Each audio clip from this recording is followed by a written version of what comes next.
Welcome to Bad Taste Video, episode 300.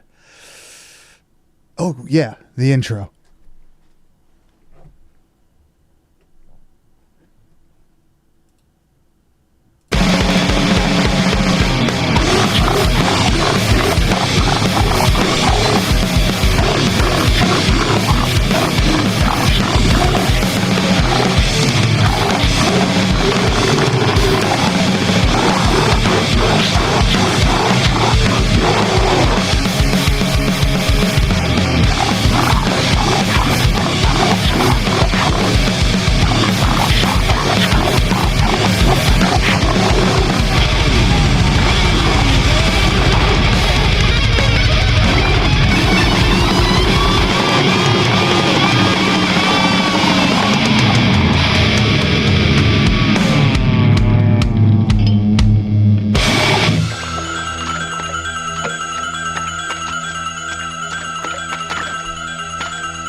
Welcome back to episode 300 of the Bad Taste Video Podcast. I'm Mike, I'm here with Grizz, and we have a very special guest for a very special occasion, and that is Mr. E.K. Wimmer of the Laser Graves Podcast. What is up, my man? You are back for the big one. Yeah, happy 300. I can't believe you guys actually stuck with it this long. That's crazy. So EK and I were doing a little research today, and we realized that Grizz came on to the podcast in episode 71. Sorry, I had to fucking pull that out of my ass again. I think that I've done over 200 of these doesn't seem like a reality. Yeah, it's crazy. Unreal. It feels like just yesterday that you came on here. I was showing EK something that me, Anthony, and Mainstream Mike did in 2017, the precursor to Bad Taste Video. But I really can't believe that we made it 300 episodes. Years. What did we say? September of 2018 or something like that was the first published episode on iTunes. We had some stuff before that, but it wasn't like really officially I don't know, it wasn't presented how we wanted to, but eventually we got it together and we morphed into our final form, and here we are with our favorite special guest, our Polonia historian and the knower of all things metal movie, I guess. An official thing to us. Yeah, EK is our third host, man. He just doesn't know it yet. He's the man. It's like in Pawn Stars. Like the fifth Beatle. Oh yeah. No, you're like the dude that you're like Pat Smear of Nirvana. Oh, there we go. Yeah, I feel like I have some cred with the Germs, but I really came into form on the Unplugged album. I was just gonna say that like they brought him on to like tour, and then eventually he's in the band. Yeah. They're like, well, you don't have a choice anymore. Don't worry. We know that your Laser Graves, what do you want to call that? Like the Laser Graves universe or whatever. It's you and your wife. So we runs can never through break your veins, that up. man. We get it. That's right. Yeah. We'll pry as hard as we can. You guys literally can't break up the podcast. Yeah, I know. It's impossible. You're stuck. You're stuck, man. But we're doing it. Me and Grizz, we're doing great as a couple here. We've been going for years now, but here we are at episode 300 to speak about Peter Jackson, mostly, Bad Taste, Dead Alive, The Frighteners, Meet the Feebles. There's some other stuff that we'll pickle in there. We do have our Lord of the Rings Mordor background over here. I figured that would be at least a nod, because I know I'm not going to be able to talk about Lord of the Rings. But we'll work. I'll work it in somehow. EK froze here for a bit. There he is. He's back. That is fine. I just want to say too, before we get going on that like I dude, for everyone that like started with us in just like the podcast realm before we were doing videos and everything, then you fucking followed us to Twitch. We got our show. This original show was on Twitch. We got banned from Twitch for being too saucy, too explicit. And we've landed here on YouTube, and it's been an awesome experience. I think this is where we belonged the entire time. But anybody that kind of followed us through all of that, or still listens to the podcast, just in a podcast form, I really fucking appreciate you guys. This has been such a cool experience to do every fucking Tuesday with Mike. Yeah, those are. Yeah, it's been a while. Yeah, those are the real hardcore ones that have been around since Ghoulies 3. Originally, the idea of the podcast was to do all like the odd sequels to movies, and then I realized that only goes so far because there's only so many odd sequels out there before you get like into everything being good. And then like there's all these other movies that you have that like then you can't cover. EK, from having the 80s, like your 80s block, so you're really only good from 80 to 89, right? And that kind of cuts you off from some of the stuff that you want to cover, but it's a commitment. I don't know. But we did the time travel to get around that. We do our time travel episodes so we can talk about ownership in just the 80s. Yeah. Got to have a little fun. But yeah, as everybody knows, Bad Taste Video, Bad Taste, Peter Jackson movie, one of our favorites. That's one of my favorite movies. As a kid, there was a local video store that actually had the poster in it. So seeing that as a child is rather odd, pretty crazy. I'll never forget it. But I think that's a good place to start, since that is kind of his starting point also. I feel like Bad Taste is probably the movie that sets the tone for a majority of his, I would say, lower budget films or whatnot. It has a specific look, a specific vibe and everything. And he uses that in a lot of films up until, like The Lord of the Rings, like shit like that. I mean, obviously there's Heavenly Creatures. We said we were going to watch it. It's really not for us. We get it. We'll have a clip from that later, but he really did have a specific feel to his movies up until a certain point, and I feel like Bad Taste is like the starting point of all that. Like, this is Peter Jackson. This is what he does. This is how shit's gonna look. It's gonna be super New Zealand-ish. New Zealandy, I don't know, but you could definitely tell like this isn't Australia. This isn't fucking, it really is hard to let people know that you're in New Zealand, right? Like it's what I realized about Bad Taste is that like it's Monty Python, but like a very gory, over the top version of Monty Python.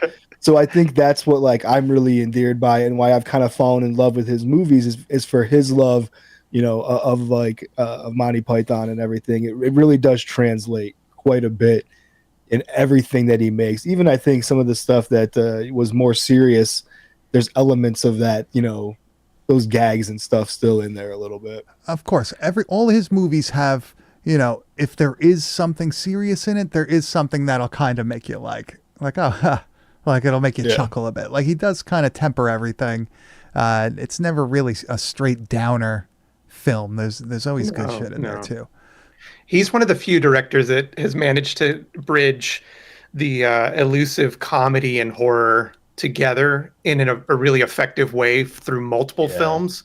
Like even directors that have tried it in the past, they can pull it off for a film or two, but that's just kind of his signature. And he just does it so effortlessly. Like his humor doesn't feel forced when it's in a movie. And I really appreciate that. Was he the one that they basically did he coin the term splat stick?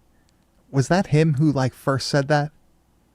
I don't know if it was him or if it was listed on the back of a review for the movie or something like that. But I've always seen that term associated with Dead Alive.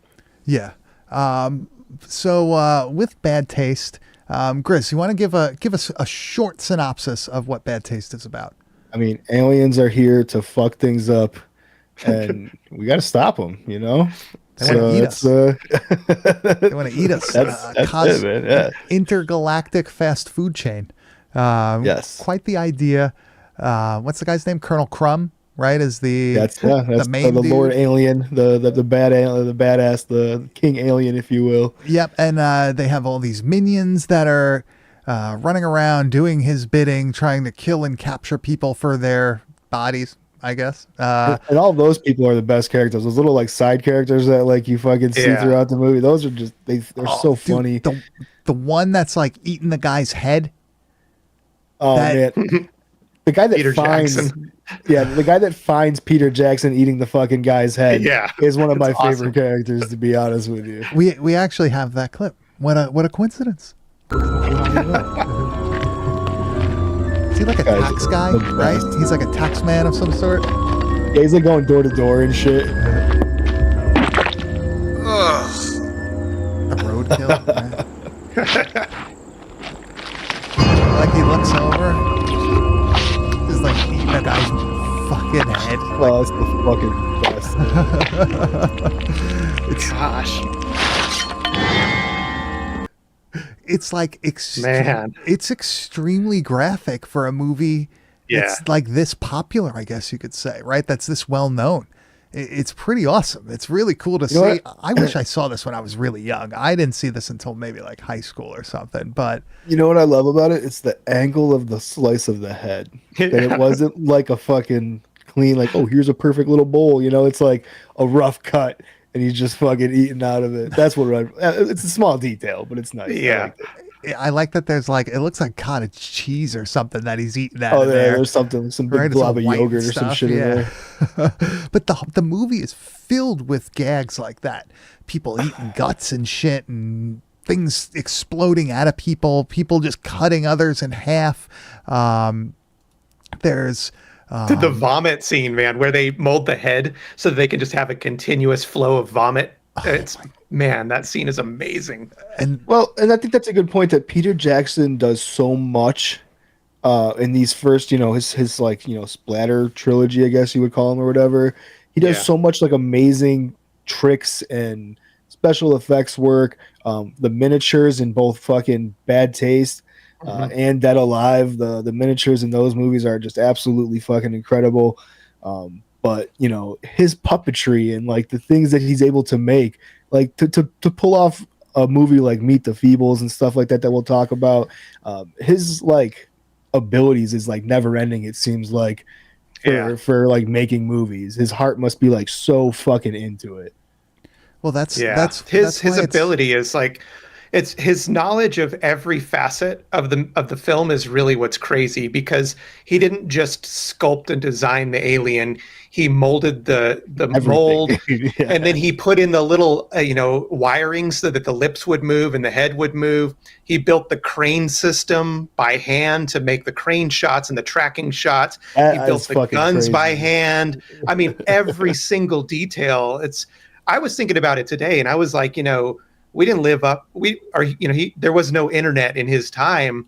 So his knowledge of behind the scenes movie making was so advanced at that age, because he was in his early 20s. Like, how did he even think of building tracks and cranes? A Steadicam. He built a fucking Steadicam. In New That's Zealand, crazy. like, In New it seems Zealand so in the isolated to me, right? I mean, Yeah, it's crazy, that's especially wild. in the 80s, though. Like, it seems so isolated. well, when It's you just hear, amazing. when you hear him speak, like at that time, even as like a really young guy, he's like very well spoken. Like every time he speaks, Oh, yeah. like he highly sounds educated. He sounds Yeah. very confident. You know, because sometimes like they'll interview these guys and they just kind of like, he sounds like a professor, giving like a lecture every time. It's like, no, like you have to make movies like this. Like this is the stuff I wanted and I to do. can't This is remember the her stuff I name off the wanted top to of my see. head, but I think his wife deserves a lot of credit also, Yeah. because she's hand in hand working on all of these movies with him, all the scripts that he's ever worked on and shit like that. She is like the fucking, the ghostwriter for all the things that I absolutely love about Peter Jackson. So I think she gets a lot of she gets looked over quite a bit. And no one ever talks about, I don't even know her name. That's how much she gets looked over. So Was she involved in? She's involved in most of his films. yeah, Or, like, she's all like of them? I think pretty much all of them in some aspect. Damn, that's She's like like the credited. the John Carpenter deal, right? Or like he did Yeah, all the Deborah, good stuff. With yeah, Deborah Hill. Yeah. So Oh, like it's we- Frances Walsh. Sorry, that's her name. That's his like Yeah. partner Yeah. or whatever. Let's recognize, man. So yeah, Shout out Franny. Bad Taste has a ton of awesome effects in it. We have a couple clips here that we'll play just to give you an idea of what you would see. We did cover this way back, over 100 episodes ago. Yeah. Pretty ridiculous. Actually, we could pretty much say that for a lot of films. Now it's like, oh yeah, we did that like over 100 episodes totally. ago. Been around forever. But when the guy's hacking up, he's in the house, right? He's in the, it's a mansion that is actually a spaceship. This is how they're traveling through worlds, which is incredibly funny. Like the idea of like, instead of this, Mars attacks giant ET type thing, it's like a fucking house that just somehow has like propulsion. Cool idea. With Original. like the lawn being like a roll up rug too. Yeah, That's so also great. like another wild thing. But we have a clip here. Let's roll it.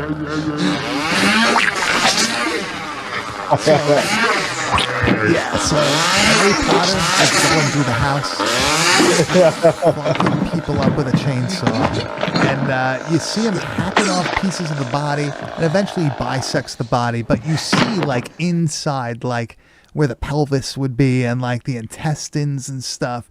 For somebody like so young, it looks incredible, right? It doesn't even look cartoonish. Like the torso, the lower torso looks real. It's so impressive. It's incredibly I impressive. think that's why so many of us like really hardcore Peter Jackson fans who kind of didn't really fall in love with him for, Lord of the Rings and all that stuff, who really got into his horror movies, have just been like dying and hoping and wishing that we could get, another splatter film from Peter Jackson now, because he's honed his craft so much.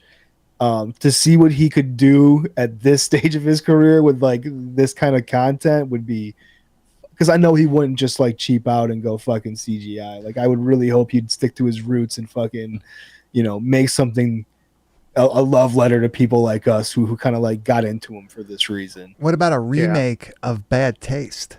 Him doing it now? No, I would let it sit. I mean, that took 4 years, man. And that was the story of Bad Taste that I like about it too, is that it's like he and his friends, it is a real passion project. And I feel like that's what can't be replicated, is them on their weekends building all these costumes and sets and stuff. Like that's the magic that happened for the debut that I think makes it so special. Is it's really a labor of love on that. I wouldn't want him to touch any of his originals. Me either. I'd really like him to like find the right story. If it's not his, at least something that like he feels really confident in, and just fucking go all in. Well, like really, like Meet the Feebles like looks great. I feel like Dead Alive is like an appropriate budget. Like he doesn't need to redo that one. It doesn't seem like they skimped too much. Like the way it looks fucking awesome. And then everything else, really, I guess he starts getting the budgets that he needs to work, right? Like the Frighteners and all that stuff. Like he's working with millions now instead of hundreds of thousands and thousands where he started here. Which is I think the thing that I want is him to pull like a Sam Raimi, because for those of us who grew up on Sam Raimi and Peter Jackson, which for me they were like Metallica and Megadeth for the thrash scene. It was like the big two, Sam Raimi and Peter Jackson, and they both had this hold on horror, and then both went mainstream with Spider-Man and Lord of the Rings. And I think all of us fans sat there confused, scratching our heads, and we're like, well, go get that money, but when are you going to come back? And Sam Raimi did. He came back with Drag Me to Hell, and I think all of us are waiting for Peter to like follow suit. Come back. You did your thing, you made your millions, but give us a good old-fashioned horror. We know you still have it in you. Drag Me to Hell is like one of those 50-50 movies. Some people hate it, some people love it. I absolutely fucking love it. If Peter Jackson came back and gave me a movie that was like anywhere near as good as Drag Me to Hell was for Sam Raimi, I would be absolutely fucking thrilled, man. I just want to see his art again, his specific style that is his. I want to see on film again, man. Is he like retiring or anything soon? Has that ever been like spoken about? Peter Jackson? Yeah. No, he's been doing a lot of documentaries. He just did this Beatles documentary. He did a really incredible World War I documentary, and I don't know if you guys have read up on it. Yeah, my dad went to it's like It's crazy, dude. It's like revolutionary. They took all this original footage and colorized it and then gave it audio and everything. And it's basically seeing World War One in a way that you've never seen it. So he's very I'll watch much, that for sure. he's That going sounds awesome. straight, man. And he's doing incredible things. He's just not doing horror for all of us. Yeah. But, he's He doing his thing He, for he sure. did promise us. I think it was in like 2022 that he was going to be doing a full 4K remaster of these first 3 films. Fingers crossed that that's still a thing. I haven't heard much news about it, but he said that him and his wife are working on it. Just give it to J.J. yeah. Abrams. He'll do it for free. Yeah. Like Phantasm. He's like, yeah, I just did it. It's like, oh, thanks, man. We have one more clip from Bad Taste, and it's more chainsawing, and this is at the end of the film, which I always loved the end of Bad Taste. I love the idea of like the dude that you didn't think was going to make it through the movie. He pretty much is the one that like saves everybody. And then he fucking What an like, ending. fuck it. Like I'm going back to where they came from. I'm going to go fuck them up. Yeah. But this is awesome when he like basically goes through Lord Crumb's body with a chainsaw, right? Yeah. Yeah. Drum cutter. Suck my spinning steel, shithead! That's the best line.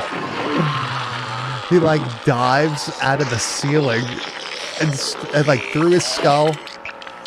Oh, look at this. His eyes popping out and everything. Dude. And he's dressed like Harry Potter the entire time. yeah, that's dude, really it's the interesting. fucking funniest shit. I think he's like birthing him. He's coming out. This is very Dead Alive looking, right? Like the way the goo Yeah. is and the he's hanging. Is that like hanging dong? That's like a human Hanging human nerd down, Like, right? That's fucking wild. I would man. love to know that if like that's like fucking J.K. Rowling's just like thinking of this book she wants to fucking write, and she's like Dude. watching fucking Bad. I she's mean, like, the that's the perfect similarity is description for a crazy. fucking character, dude. It's dead to fucking nuts, man. It's so. He fun. looks just like Harry Potter. And did you know did you see one of his friends that worked on the film that's an actor? Did you see his name? No. His name, I fucking kid you not. His name is Terry Potter. Oh, One of the guys that's, oh. no, I'm not joking. dude. Okay. Terry I'm gonna Potter is credit- in this I'm gonna film, credit and that fucking lead is Tim. dressed like Harry Potter. Yeah, I'm gonna credit Bad Taste right now. Dude, sue that chick. Yeah. Yeah. Yeah. All right, so why don't we head over to Meet the Feebles, since that was the movie that was after Absolutely. Bad Taste. Fucking- Oh, EK We'll swap has out. yeah, Yeah, EK I has like that. his Bad Taste Oh. VHS. His Now Meet we're the ready. Feebles VHS. Wait, where is it? How the fuck do you? The opposite There of we what go. you think. I can promise. Close enough. There it is. There we go, it right is. there. There it is. Yeah. There it is. buddy. Okay. Now, Meet the Feebles is basically like the Muppet Show on crack. It is Oh man. awesome. You may see it and see like these Muppet looking characters and stuff, and you may be like think it's fucking dumb or it's going to be stupid. Would I say that this is probably one of the more entertaining films you will watch in that year? I am not Oh, joking. man. This was one that I didn't give a chance for so long. And then when I Really? finally watched it, because it's not a horror film. It's literally like a fucking like a dirty comedy. Crime noir. Yeah, it's like a, Yeah. it's a Shady, seedy underground it's so the best. strange. musical. But I didn't know what it was, and dumb me, oh, I don't want to watch. There's all this, and they're singing and all that shit. I just want to see fucking blood. I'm gonna watch Dead Alive. But then I finally watched it, and I'm a huge Muppet fan. I love the Muppet Show. I love that shit. Oh, I- that was my yeah, shit. like we Yeah. always talk about that stuff whenever, like, Yeah. But when I finally watched it, I was like, holy fuck, this was not what I was expecting. The comedy is dirty as shit.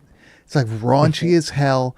The characters are insane, and they're all puppets. And it's not like shitty puppets. They're like really well done. And some of them are people in Oh, yeah. suits, like full size, like Chuck E. Cheese walking around the fucking place type of Chuck E. suit. Cheese, yeah, dude, for sure. Absolutely awesome. I guess the overall synopsis is There's a show that they're putting on that they're trying to turn into a nationally syndicated TV show, and it seems like it's sort of like a variety act where they have all these. 100%. It's the Muppet Show.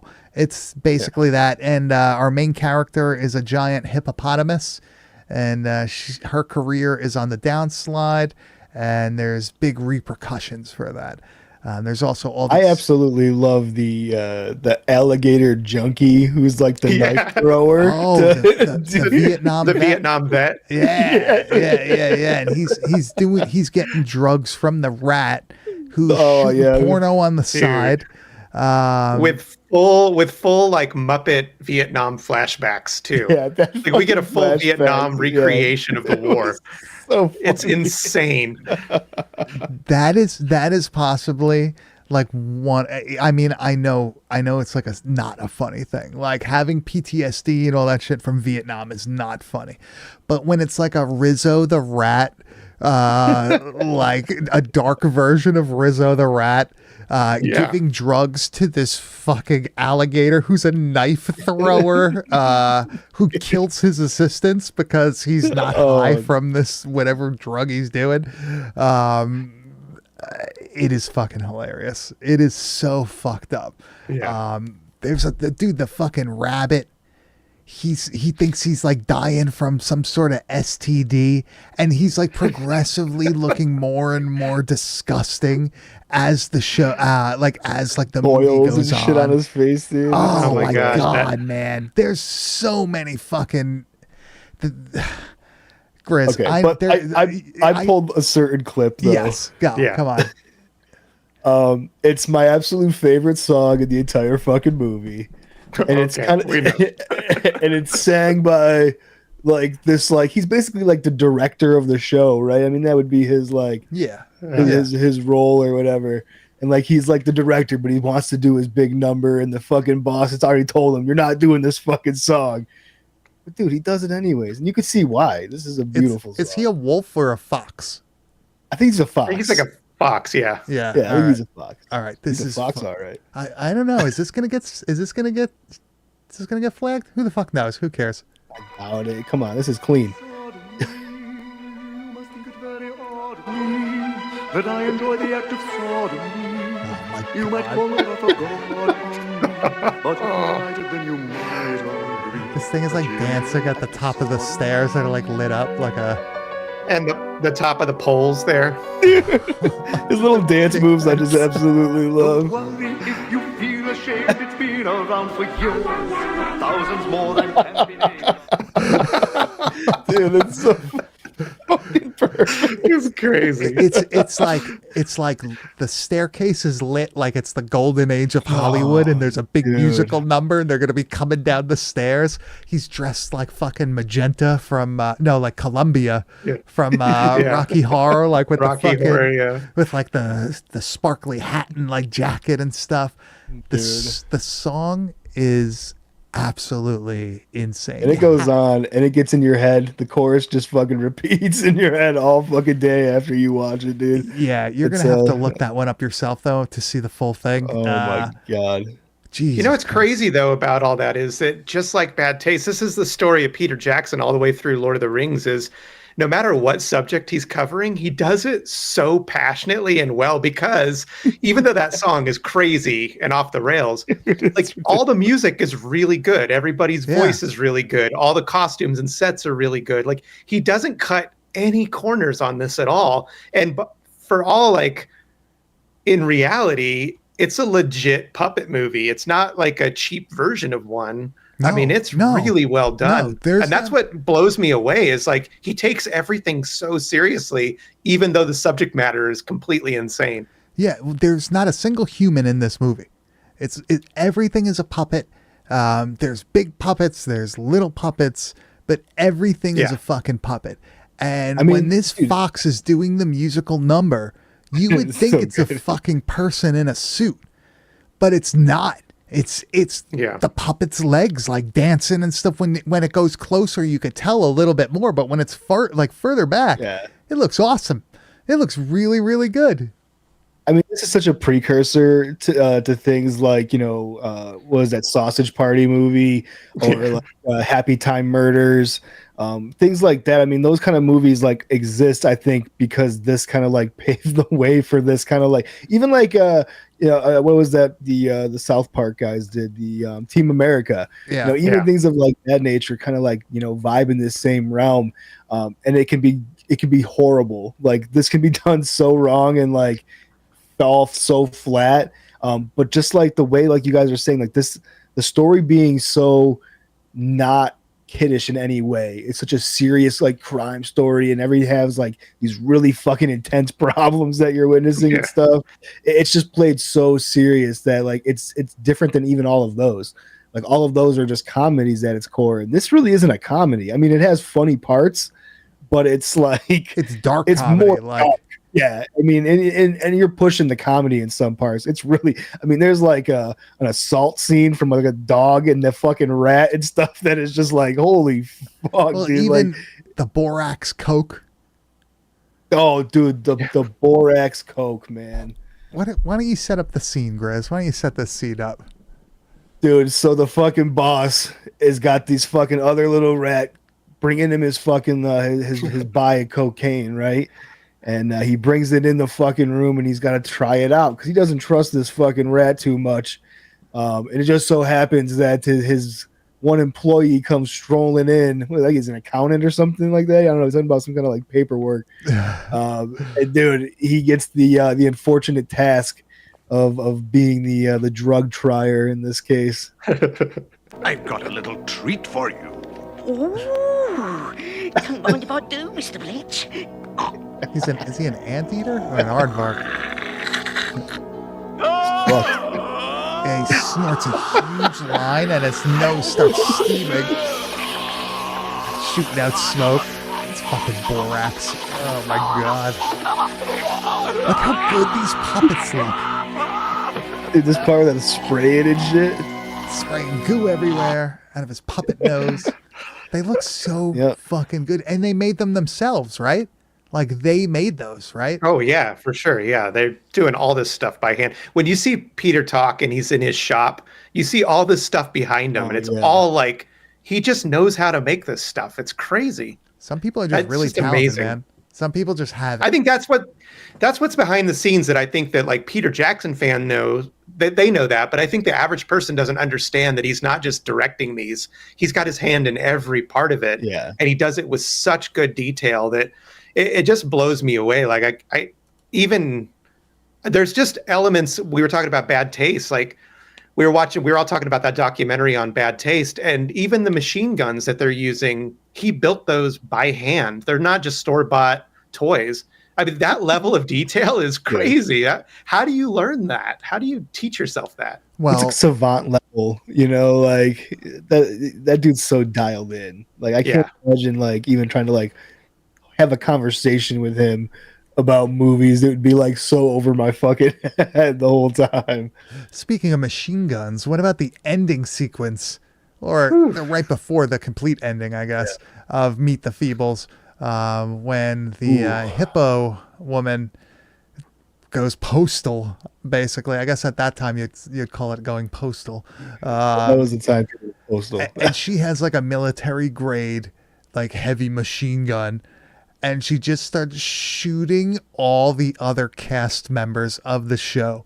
And it's not like there's like fluff coming out. There's like meat No, dude. exploding. Yeah. Muppet meat, dude, flying everywhere. Everywhere. Yeah. That's oh my god, hanging Muppet meat, man. That's the new one. And keep in mind that scene is happening while the song is playing in the background. Yes. That's Yeah. like if you couldn't make that scene in. any more intense, you've got the director singing his Oh, my special number in the background the God, whole dude. time. Oh my god. This is great. So she shoots the blind. He just fucking turns him into Swiss cheese. Your old lover. Yeah. Literally like shoots through the back of his head, and you see like his brain just shoot out. It's so impressive to do Dude, that this kind of is stuff. I dark. love it. All like the Muppet looking things are all on the ground, Oh, bleeding the from pumping of the fucking blood. faces and stuff. Brutal. And they even like at one point she shoots one of the fucking cast members that's like holding their baby, and the baby's laying on the ground with like the blood shooting in its face. It's so dark. So dark, but the whole movie is so good. I highly, highly, highly recommend this. There's a Blu-ray of this, right? Or no? Oh yeah, there's a Blu-ray of like the 3 of these. I think they're just not like they're not 4K or anything. Yeah. Yeah, because the Blu-ray looks really good. Like these clips Yes. look fucking way better than the VHS. That's for sure. Yeah. Yeah, the clips from the Feebles and from Dead Alive are both from the Blu-ray. Because Yeah, they're really nice. it really makes you appreciate what they do when you see them in like the clarity of HD. It really I will say, is because impressive. watching Feebles on a VHS tape does make it a kind of a rough watch. It's kind of a dark movie. A lot of stuff does get lost a little bit on a VHS copy of Meet the Feebles. Well, I in feel my like, experience, I feel like it makes it almost like you're watching a fucking dark Chuck E. Cheese show, like a fucking Yeah. show, like what is that, Showtime Pizza or whatever the fuck it was for you. EK, was it Showtime Pizza for you? Peter Piper Pizza or whatever. Chuck E. Cheese. Chuck E. Cheese for you? All right. I don't know, man. I know it was something else before, but it was before my time. Now I don't even know. Is there Chuck E. Cheese around anymore? Is that still a thing? I don't know. yeah, I got some around, bro. You did? We're fucking cheesing up here, yeah, dude. Well, I mean, think about, I think you guys covered on, I think we did too for a Patreon or something. Didn't you guys cover that Willy's Wonderland or whatever it was with think we Nicolas did. Cage? Yeah, I think we did. For Yeah. maybe a special So one or it's, some shit. it's the kind of example is Peter Jackson, this is not a one-time thing. Like, you can't make a puppet movie after Meet the Feebles without somebody saying, oh, it's like Meet the Feebles, Feebles, because yeah. it was so good. And that would continue on because when we get into Dead Alive, you can't make a gore movie without somebody going, it's not as gory as Dead Alive.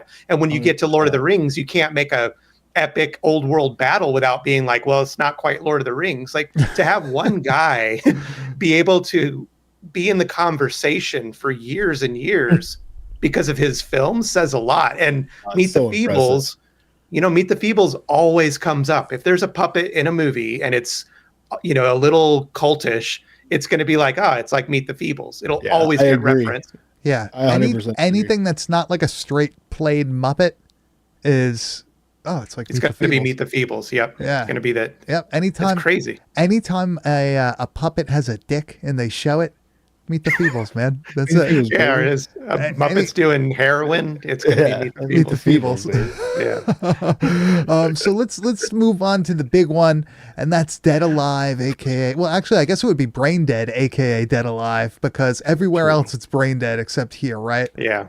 Correct. I hate that. I love Brain Dead as the name. That's such a fucking, that it fits the movie perfectly. A movie that is probably the pinnacle of comedic zombie films, done extremely well. He had a pretty healthy budget on this one, and you could see he actually like put it to work. He put it to good use. The fucking like creature effects in this are nuts. It has like an element of the fucking Thing in it, where these things are also shooting tentacles and all sorts of stuff. Yeah. Oh yeah. Holy A little fuck. lung creature with the butthole on it and farts. It's so funny. Grizz, you want to give a little synopsis of this one? Our man Lionel, he is a hopeless romantic, just looking for love, but unfortunately, he has an obsessive mother at home. And all shit goes crazy when she gets bitten by a Sumatran rat monkey at the zoo, and terror unfolds. I love the scene of them going to get the Sumatran rat monkey, especially when like the dude he like gets bit and they're like, oh, all the guys are like pointing at him, so they cut off his fucking shit.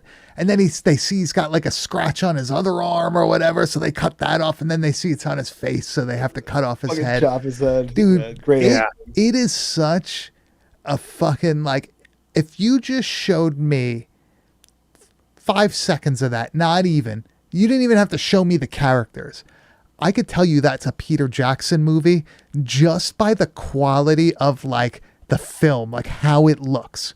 You don't even need to see people in it. It has such like it's that Peter Jackson, almost like a filter. You know what I mean? Yeah, Like I feel that way too. Like there's something about like I don't know what fucking camera this dude's using, but it always feels like a fucking Peter Jackson movie for these. Yeah. It's so interesting how that works. is it possible that it is like the camera that he like uses the same fucking shit over and over again, and that's why?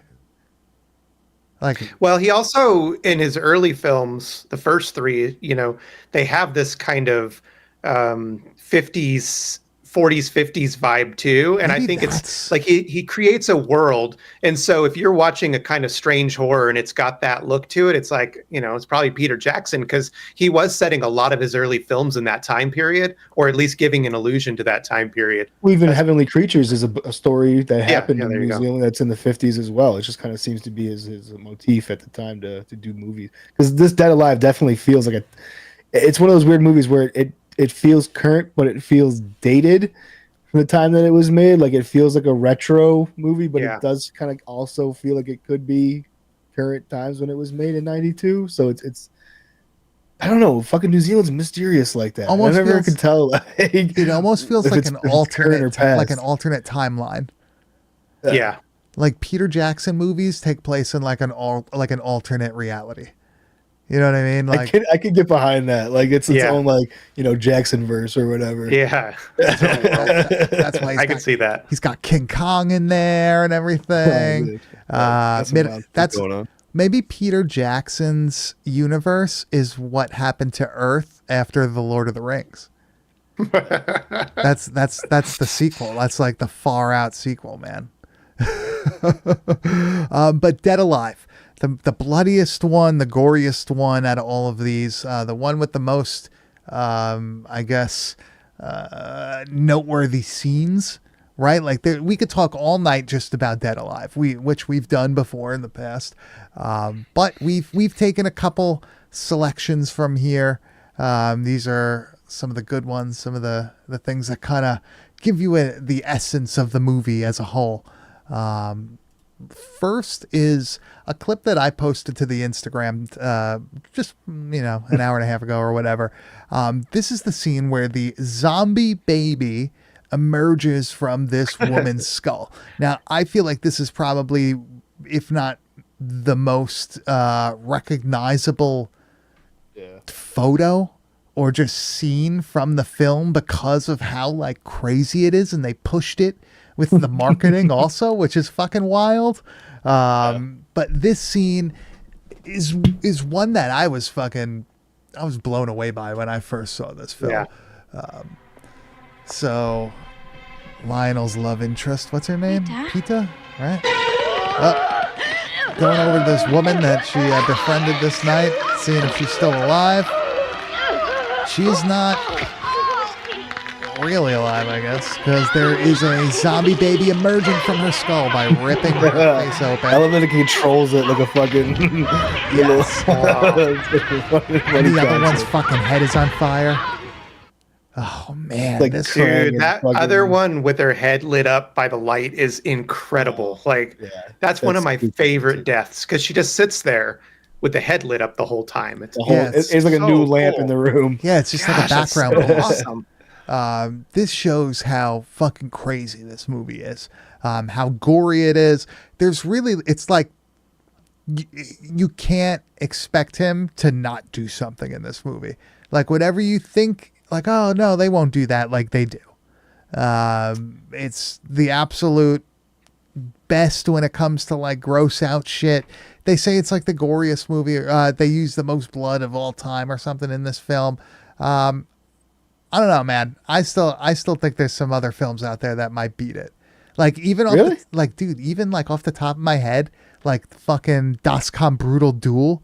Like, dude, there's so much blood in that movie just shooting out at all times.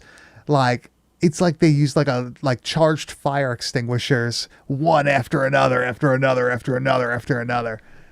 Like that. I mean, yeah, that's probably more blood, but is it? I mean, we're talking about quality of gore. I feel like this is really the upper echelon. Like you're comparing fucking old apples to fucking beautiful Honeycrisp, baby. Like they're just two different fucking things. Two different things, man. It's really funny to think though that like you got all these movies that come out now, super over the top fucking violence and over the top gore and stuff, and this was done, you know, fucking 20 years before by the dude that made the Lord of the Rings.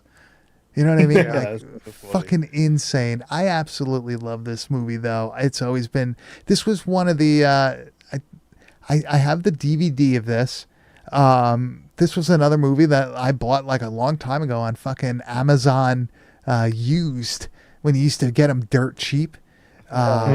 It's fucking somebody like, I don't know. It's top shelf, man. I got this one and Bad Taste when I was, I think 14 or 15. I got it from the video store, and my buddies and I, like, Dead Alive was a standard. We would get together, we watched Dead Alive.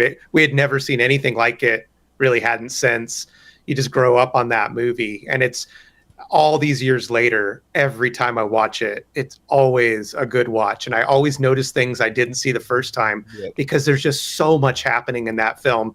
It's incredibly ambitious for what he was working with and what he thought he could achieve. And I think that speaks to what he's going to do in the future with the trilogy, is that he has so much belief in his abilities and he just pulls it off. It's crazy how he just pulls it off.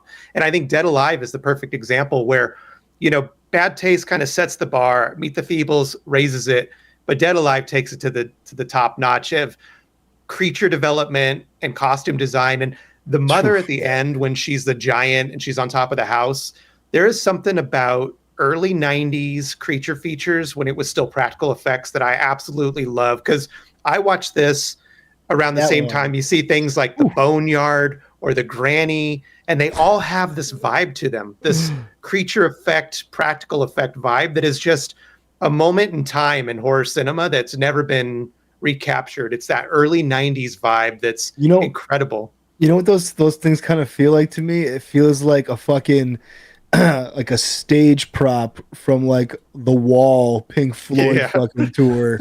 Like that's what it always reminds me of like the giant judge wife and stuff like that they would bring out and stuff when they were touring with that. Yeah, it's that same kind of like, you know, mechanics and stuff like that. And that I mean, first of all, this movie is the fucking best movie ever made. There's no movie that's ever been done that's as good as this, that will probably ever be as fucking good as this. I'm gonna flex a little bit. Do it. We're gonna fucking show some stuff off. Yeah. First of all, this movie's so fucking good that I have been like branded for the rest of my life with it on my fucking arm.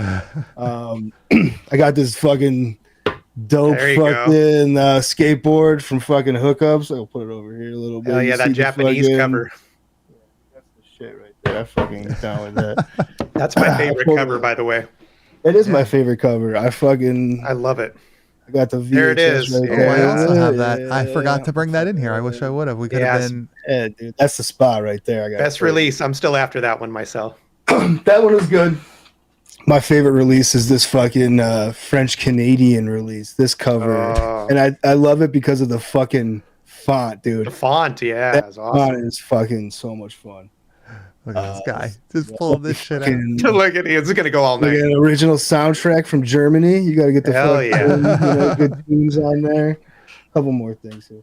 All right, the fucking laser disc from Japan, right, there dude? That's the fucking fun one. Look at that thing. Never been able to watch it. I don't got. Damn, that's wild. Recently, dude, I have fucking acquired some really fucking special objects that I was actually lucky enough to find locally. A buddy of mine who fucking sells a lot of shit, gets his hands on an insane amount of horror memorabilia. Had these, made a great deal on them.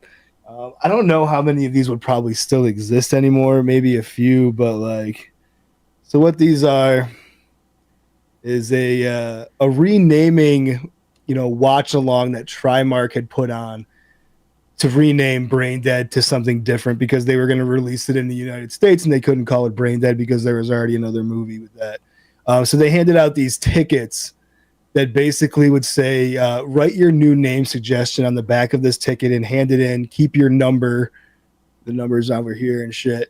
And if your numbers or if your fucking title is picked, you know, you win a prize. You get to be in a Trimark fucking horror movie coming up if you won the whole prize and stuff. And they each came with like an eyeball. This one's got a fucking mouth on it and shit like that. But this is like amazing to me that like to have something that, you know, originally from 92 that potentially did get, I don't know if the movie got renamed through, you know, this viewing and stuff like that, but the concept that it could have been to go there and like write your name suggestion after watching it, dude. How fucking fun would that? That's so cool. That's an awesome way to try to like rename a movie in a country that you want it to be like released in. You know what I mean? Like dude. That's a good idea. I gotta commend him on that. A lot of fun. Yeah, it's awesome. One clip that I want to show before we kind of like wrap up, I would say well, actually, there's two more clips I want to show. Probably the other most famous scene from Dead Alive, and that is the scene with all the blood, all the guts. And this is when Lionel comes back into the party that's now overrun by zombies with a very unique weapon, which we'll see parodied throughout some other movies. You know, throughout time, this is a very unique weapon, and that is a lawnmower.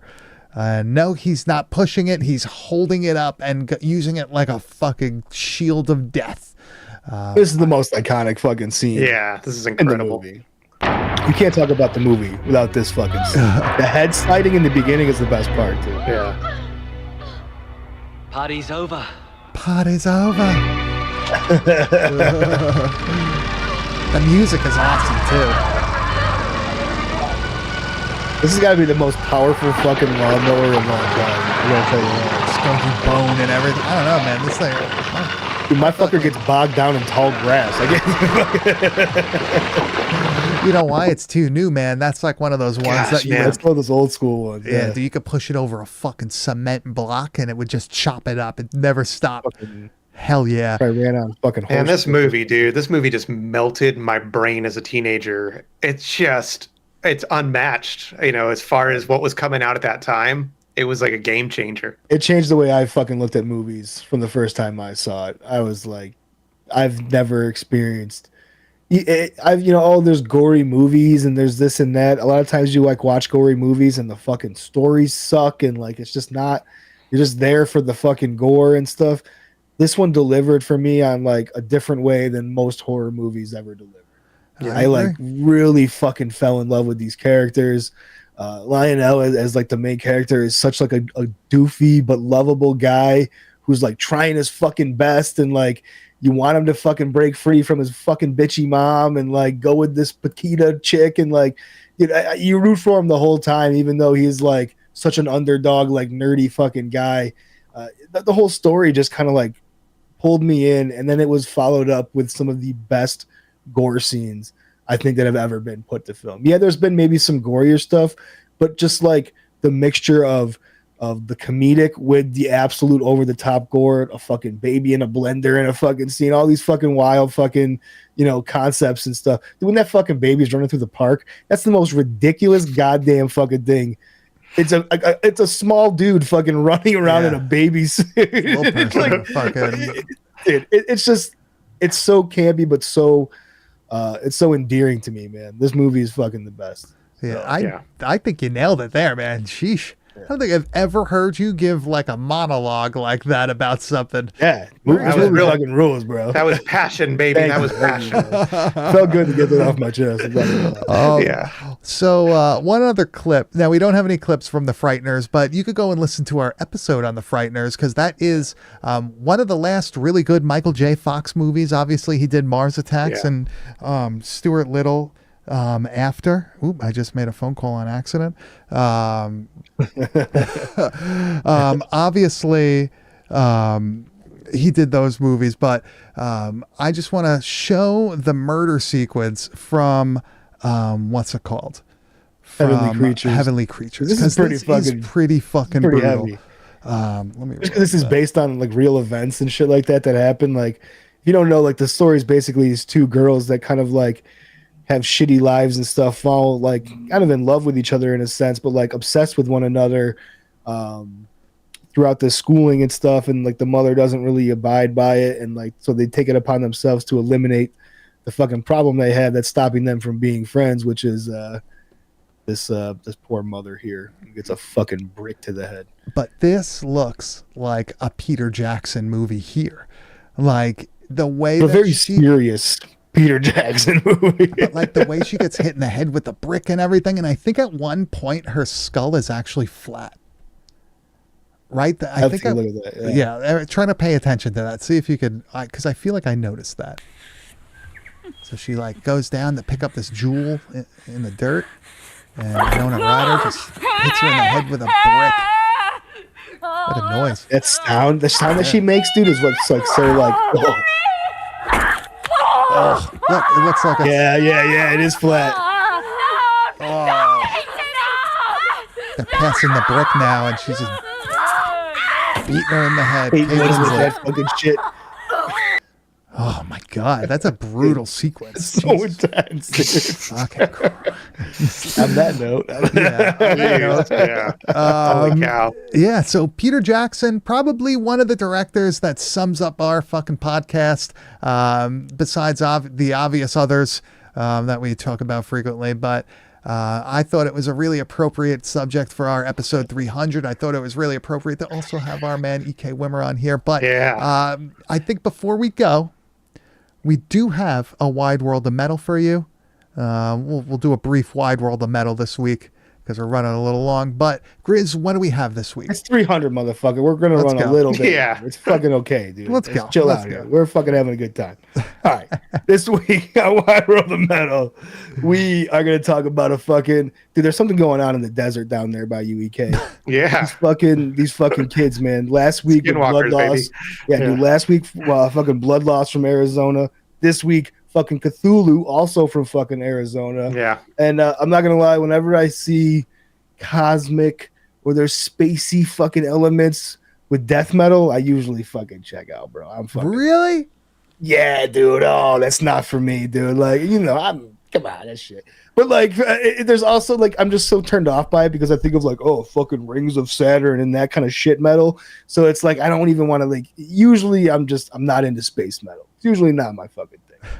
Okay. Space With that being said, all right, Nice that being said, disclaimer. like Yeah. REO Speedwagon, space metal, Foreigner, space metal.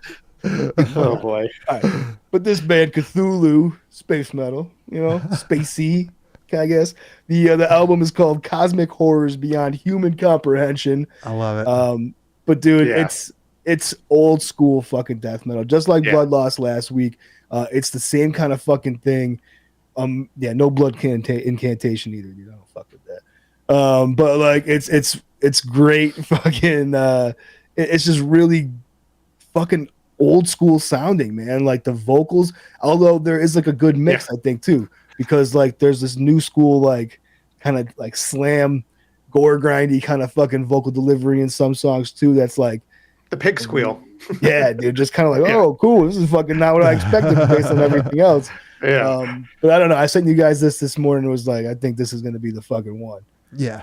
I really enjoy the production of this. Very accurate. Yeah. Like this is what you want it to sound like when you're listening to death metal. It doesn't sound like highly polished, but it doesn't sound lo-fi. Like it just has this real like authentic sound to it. This is kind of how like when I was recording like with my old setup, like this is how a lot of my shit would sound, and I always thought it sounded fucking awesome. I was like, wow, this is really That's cool. perfect. I love cosmic horror. I love H.P. Lovecraft shit and all that stuff. I pretty Yeah. much like everything you don't like. I pretty much like everything that they that like when you're walking through the video store and there's like any sort of like box out there, like I don't even know where I'm going there. I was trying. He's not used to going past 10 o'clock. He's all Yeah, he's fucked like, up. no. Dude, I drink like 150 ounces of water a day. I literally have to piss every half hour. He's like, this is killing me. You have no idea. Let's play some fucking clips. Let's hear these play guys some because this fucking production things, is really dude. good. This is good old school. Let's Let's play. start with the botched surgery. Let's do That's it. a fucking good one. Let's fucking do it.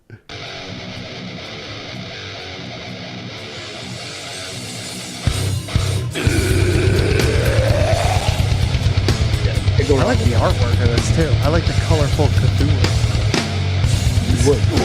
that. Man, those drums sound so clean.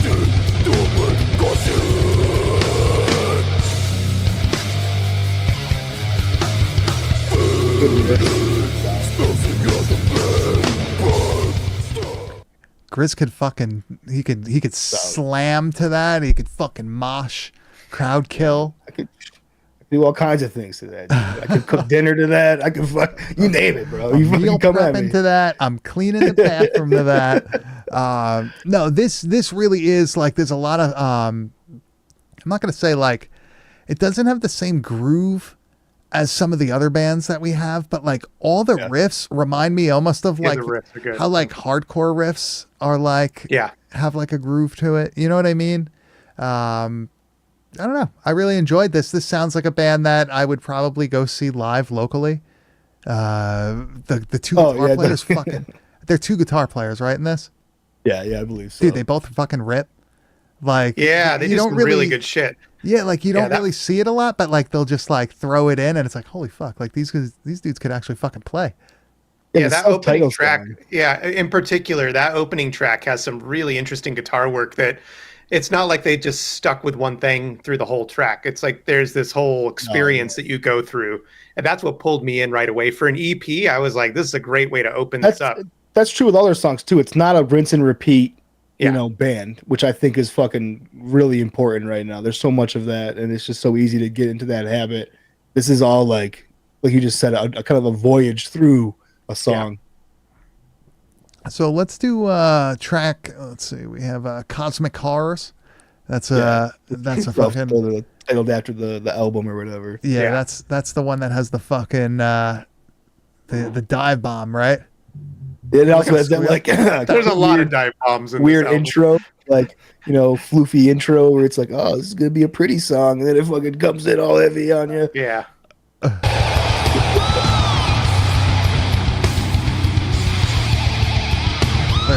I love the trem shit. Yeah, there you go.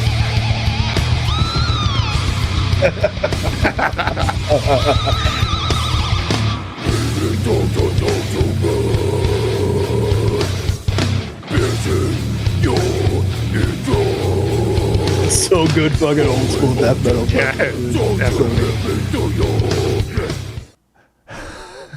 I love Yeah. the fucking trem shit, man. Cemetery I'm a and chill. sucker You for better that. fucking chill out over there. You're looking for some fucking beef. We got it right here. I'll come over there. Nah, good stuff, Chris. That was a good choice this week. I do like Mike was talking about the production. I think Grizz, I mentioned this to you earlier too, that there's some separation in that mix too, where you can actually hear all the parts really well. It's not just like a wall of sound. I mean, it is a wall of sound coming at you, but it's like a clear wall of sound coming at you, which is nice. It's like you can really separate each part and appreciate it instead of it all just being like a blob coming at your face. Oh, 100%.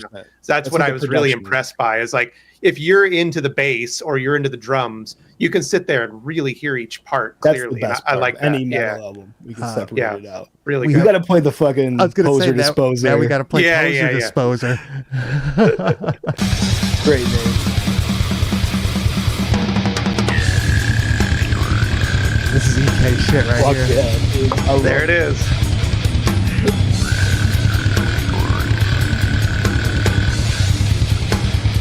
Dude, it's so out of nowhere too. The first time it happened, I was like, "Oh, what the fuck, dude?" I was like, "All right." Yeah. You're looking around. Yeah. Like what? That's awesome. Another great riff. Fucking Yeah. everything EK, grooves, man. EK, you ever Awesome. tried a pig squeal, man? It reminds me, when I heard the pig squeal, that like grind squeal, I thought this is like a cast member of Meet the Feebles. Like this is his side project right now. Yeah, I really liked it. I thought it's pretty I guess like listenable for it's not like too extreme. You know what I mean? Like I No, feel like it's it's not like over the top where, it's like, oh, it's not for me. It's pretty I don't know, for a wider audience, I guess you could say. Yeah, palatable death they metal. let their riffs breathe. That's what I liked about it. Is it's not like a lot of extreme metal. It's just like balls to the wall the whole time. But with this, when they hit that groove or that riff, they sit on it for a while and let you it's just good, kind of man. get into it. And that's what I liked about it. Was like there was time to hear what they were doing and before they switched gears. I know like a great album when I'm listening to it because like I'll forget that I'm listening to something. I'll just have it on in the background, and then all of a sudden it'll pull me out of what I'm doing, and I'll be like, God damn, this part is so fucking good. What am I listening to again? And I'll fucking go back and I'll be like, oh yeah, this fucking band fucking rules, Like that was happening to me all day with this. I was just like, I was like, oh yeah, this fucking kicks ass, man. It's so funny because like whenever Grizz sends this stuff like at night or whatever, I end up listening to it like on the way to work. So it's like fucking like 7 o'clock in the morning or whatever. Like you you're fucking listening to ready, this, you're like, yeah, fuck yeah, drinking my fucking rain, hell yeah. I did that when Grizz sent me that Worm album. I was at work with my headphones on, and I kept finding myself doing that too. It pulled me out. It would like pull me out of my crazy zombie state, and I'd be like, "What am I listening to? This is incredible!" Like, it was such a good album that sometimes they do that for you. So this one is Cthulhu Cosmic Horrors Beyond Human Comprehension. It's available on Spotify. It's on fucking iTunes. I'm sure it's on YouTube too, right? They usually have. Yep. I say check it out. I think you'll fucking dig it. But that wraps it up for episode 300. But before we completely wrap it up, we will tell you that next week we will be watching Todd Sheets's Edgar Allan Poe's Madhouse. Or it may just be Madhouse. That's probably what it's listed as on YouTube. 1991. I believe 91 early Sheets anthology. This should be a fucking home run, man. But I don't want to promise anything that I can't deliver. Yeah, neither of us have watched it before. We're trying to really do things that we haven't seen. Because who the fuck wants to watch? Reaction. Yeah, we don't want to watch the same shit over and over again. Plus, it like things like fucking Vampire Nights, Vampire Trailer Park, all that shit. We would have never watched that if it wasn't Nights, for dude. Yeah, like. Shout out to fucking Grave Spitter again for the fucking Vampire Nights recommendation. Oh, that's a good one. Yeah. Fucking sleeper movies that I should have seen a long fucking time ago. Yeah. What year was that? Like 88? 86? 88, I think. Yeah. 88, Something like that. EK. That's your Halloween movie for Laser Grave. Yeah. I got it. I own the Japanese release. There it I would is. love to hear what you guys fucking Mariah will be down for it. I know she'll love it, dude. I can probably. It's like it's got her vibe to it. I feel for sure. Some badass bitches like that. Did she watch it yet? Yeah, for sure. Did she like it? I loved it. No, did she? Yeah. Did she watch it? No, I haven't pushed it on her yet.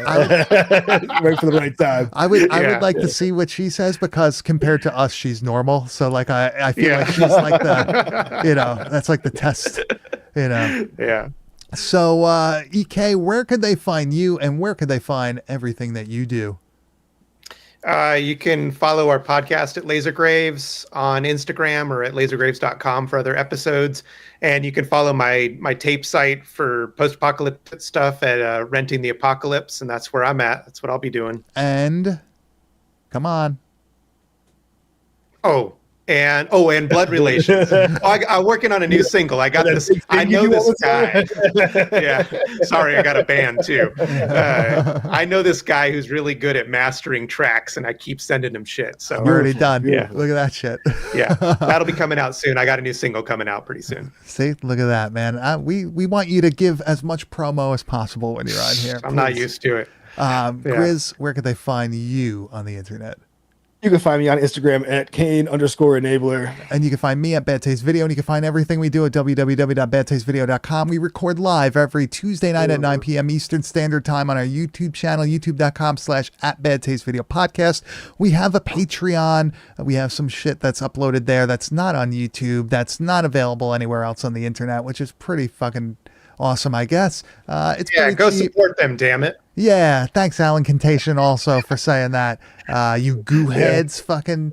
We just need to cover the bills and maybe a new car soon and maybe a motorcycle, possibly Magic the Gathering cards. Who the fuck knows, man? But you could go More there. Dead Alive stuff. Yeah, exactly. We need to get Grizz like legit film fucking used stuff from Dead Alive. I would There's a candy dispenser that's like my grail that I'm fucking it trying is. to get my hands. Hey, on. somebody's got it. Somebody hook them up. That's Someone's also gotta like the fucking have Friday the 13th Part 5 video store lamp.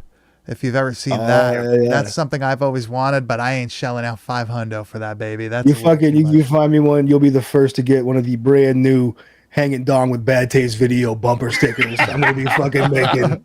So you're gonna fucking want to He'll get make on it that. for that. Yeah. We're gonna get You want to get on that? I'm telling you. We're gonna get him die cut. It's Yeah. gonna look like a pair of jeans with a dong hanging out of it, right? Jesus fucking. Hey Christ. guys, from a Well, long maybe. time listener, I've been there since the very first year. I do want to say cheers to 300, man. That's Thank you no so small much, feat. man. Thank You guys you. are working your ass off. And I said this to my man Sutter Kane Rules before. I hope I'm not here for 300 more.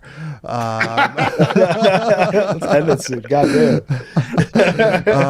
So yeah, thank you everybody for watching. Thank you everybody in the chat for coming. Thank you to all the longtime listeners. Also, I want to say, I guess, goodbye to Say You Love Satan podcast. They were one of the reasons why I started this originally. I saw people doing shit that I was into, and I was like, hey, I could probably do that too. Obviously, I can't. I am fucking stupid as hell. And now we just watch movies like we're in some sort of torture chamber.